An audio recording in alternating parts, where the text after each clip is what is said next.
وقال النبی صلی اللہ علیہ وسلم لیس منا من تشبہ بغیرنا لا تشبہوا بالیہود ولا تشبہوا بالنصارى رواہ الترمذی صدق اللہ العظیم۔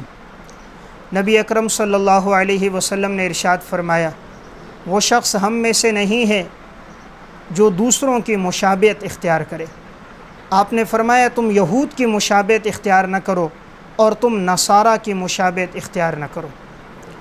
گفتگو چل رہی تھی کہ ذخیرہ احادیث میں 20 گناہ ایسے ہیں کہ جن کا مرتکب ہم میں سے نہیں ہے، ان گناہوں میں سے 9ویں نمبر پر وہ شخص ہے، آپ نے فرمایا کہ جو دوسروں کی مشابہت اختیار کرے، یہود و نصارہ کے طریقے پر چلے، یہود و نصارہ کی طرز زندگی اختیار کرے۔ آپ نے فرمایا ایسا شخص ہم میں سے نہیں۔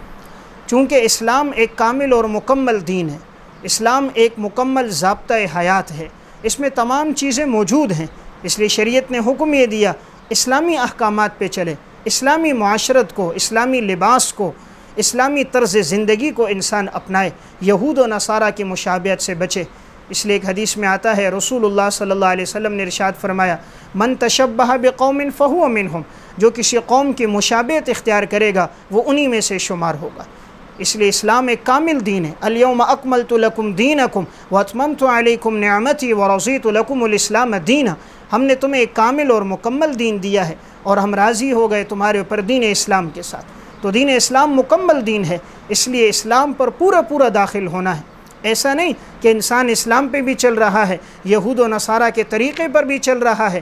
قرآن کریم میں اللہ رب العزت نے فرمایا یا ایھا الذین آمنوا ادخلوا فی السلم کافہ، اے ایمان والو اسلام میں پورے داخل ہو جاؤ، اسلام میں کامل طور پر داخل ہو جاؤ۔ اس لیے اسلام پر انسان مکمل داخل ہوگا، شریعت کی سب تعلیمات کو لے گا، یہود و نصارہ کے طریقے سے بچے گا۔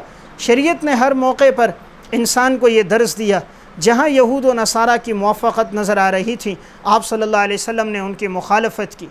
آپ صلی اللہ علیہ وسلم مدینہ تشریف لے کر آئے، دیکھا مدینہ کے اندر یہودی 10 محرم کو روزہ رکھ رہے ہیں۔ آپ نے فرمایا تم کیوں روزہ رکھتے ہو؟ تو انہوں نے کہا اس دن اللہ رب العزت نے موسیٰ علیہ السلام کو نجات دی اور فرعون کو غرق کیا، تو ہم اس شکریہ میں روزہ رکھتے ہیں۔ آپ صلی اللہ علیہ وسلم نے فرمایا ہم زیادہ حقدار ہیں کہ ہم رکھیں، تو آپ نے فرمایا کہ میں روزہ رکھوں گا۔ پھر آپ صلی اللہ علیہ وسلم کو معلوم ہوا کہ اس دن چونکہ یہود بھی روزہ رکھتے ہیں، تو آپ نے خواہش ظاہر فرمائی کہ آئندہ سال اگر میں زندہ رہا تو میں 9 تاریخ کے روزے کو بھی ساتھ ملاؤں گا، یعنی 9 اور 10 کو روزہ رکھوں گا۔ اب شریعت کی تعلیمات ہیں 9 اور 10 محرم یا 10 اور 11 محرم کو روزہ رکھا جائے۔ آپ نے یہ حکم صرف اس لیے دیا تاکہ یہود کی مخالفت ہو جائے۔ تو آپ صلی اللہ علیہ وسلم نے جہاں یہ دیکھتے تھے کہ یہود کی موافقت ہو رہی ہے، آپ فوراً منع فرما دیتے کہ ان کی مخالفت کرو۔ یہود و نصارہ کبھی بھی مسلمان سے راضی نہیں ہوں گے جب تک انسان ان کے دین کو اختیار نہیں کرے گا۔ وَلَن تَرْضَىٰ عَنْكَ الْيَهُودُ وَلَا النَّصَارَىٰ حَتَّىٰ تَتَّبِعَ مِلَّتَهُمْ، جب تک تم ان کے مذہب کو اختیار نہیں کرو گے یہ تم سے کبھی خوش نہیں ہو سکتے۔ اس لیے اسلام کامل دین ہے۔ اسلام نے حکم یہ دے دیا کہ وہ شخص ہم میں سے نہیں ہوگا جو یہود و نصارہ کی مشابہت اختیار کرے گا۔